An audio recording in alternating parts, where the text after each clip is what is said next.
I can't do what I do and have been doing for 30 years. I cannot do without Bob Gale. Bob Gale makes it happen. He has mentored me. He has cleared the path and allowed me to do what I do, and it's very gratifying to be able to work with him on another projects, and just like I said, when I convinced him to go to the DeLorean car show, he was kind of skeptical at first when he got there, and to see that grin never leave his face for the entire weekend, and so he has been back ever since, and so Bob's built a lot of relationships with a lot of car owners, a lot of DeLorean owners, and the DeLorean Motor Company, and a lot of the people who are the big names in the DeLorean community. And so, and it is a very large, thriving community. And so, when I first started doing shows,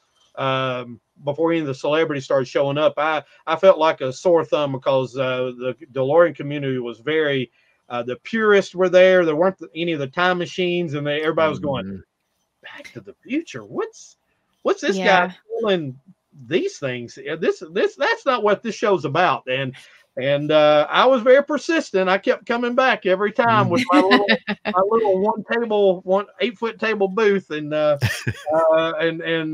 eventually we started bringing in celebrities, and they started liking having celebrities at the shows. And when you start bringing in people like Christopher Lloyd for a DeLorean car show, people will show up. And so, and honestly, considering not many people would remember what a DeLorean is if it wasn't for Back to the Future. I mean, even a diehard DeLorean fan could admit that, I'm sure. Most will concede that. So is Bob going to get one of the first DeLorean electric vehicles? I don't know. He and I talk about when some of the things have been released and all. I'll send him and say, "Hey, look what's finally coming." And we've been hearing about a new DeLorean for a long time, and when they finally teased it a few months ago, and they actually did another tease on April Fool's Day, it was not an April Fool's prank. So they're actually going to make a reveal in August, I believe. So I've not seen any of it, but I'm looking forward to seeing them. I have never owned a DeLorean. I've sat in many, but anytime I need my quick fix of sitting in a DeLorean, I always call up my friends the Holler. So yes, there you go. I let them pay for the fuel and the repair costs, and I just get to enjoy it. Steven, I wanted to ask you, speaking of DeLoreans, I know one of the biggest surprises about DeLoreans for me initially was just how small they are.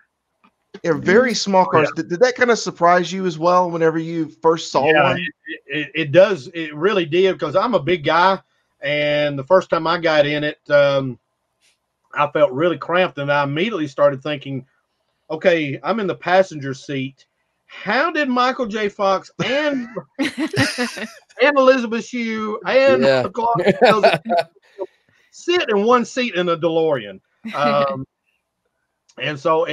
And I'm really close friends with Tom Wilson, and Tom's 6'3", and he has to really get down and get inside one. And so I've heard a lot of the horror stories of everybody banging their heads on the doors and inside.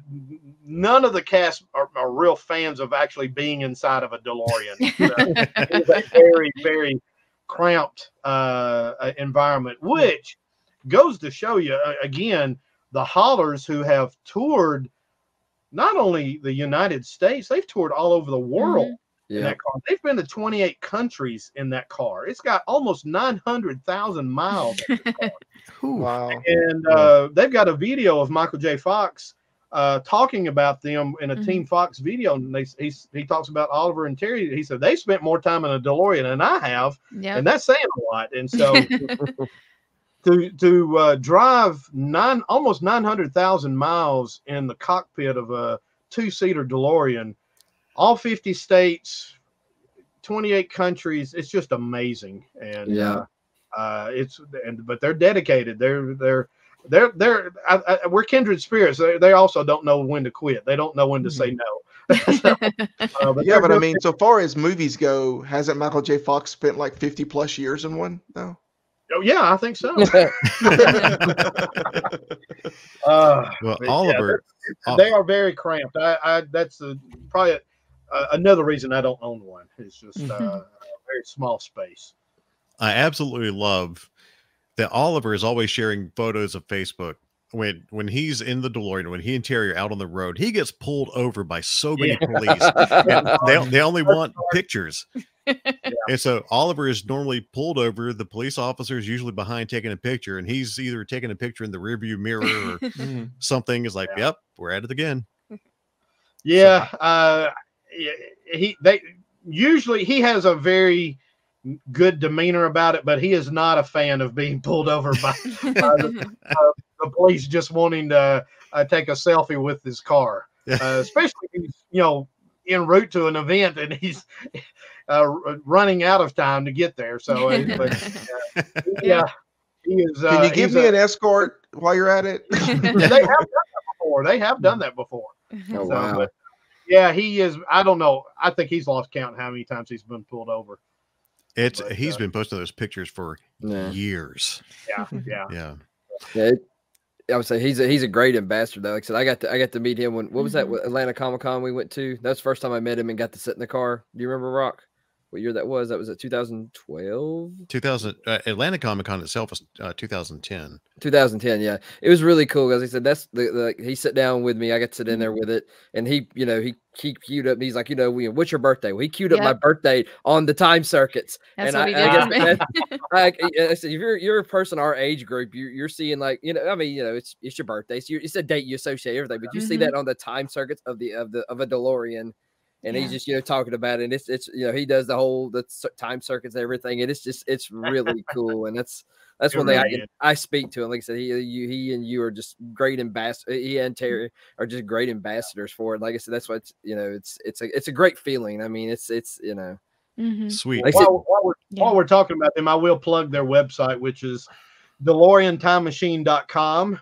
I actually am honored to also be the webmaster for them and their journey. So I run their website for them, and but they're the most humble, most generous people I know.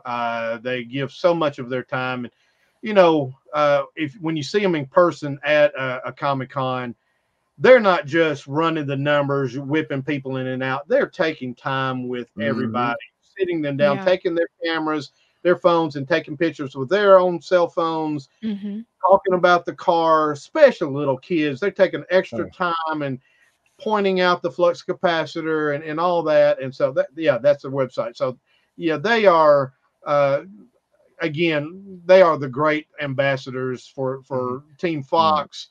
They are just wonderful, wonderful people. And they are. Yeah. True dignitaries and heroes in my view.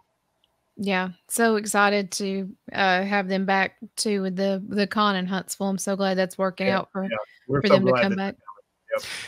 Yeah, I used to live in Auburn, down on the eastern side of the state, and I remember they had to have some repair work done to the DeLorean, and they were driving through, and they stopped in Valley, Alabama, to have it done, which is about 30 minutes north of Auburn. And I was at work and I saw their status update, and I'm like, oh, they're in Valley. And I couldn't break away to run up there to see them. And so I'd message Oliver, and he's like, actually, that was a few hours ago. We're actually back on the road now. I was like, well, I missed you. So next time you're back in the state, let me know.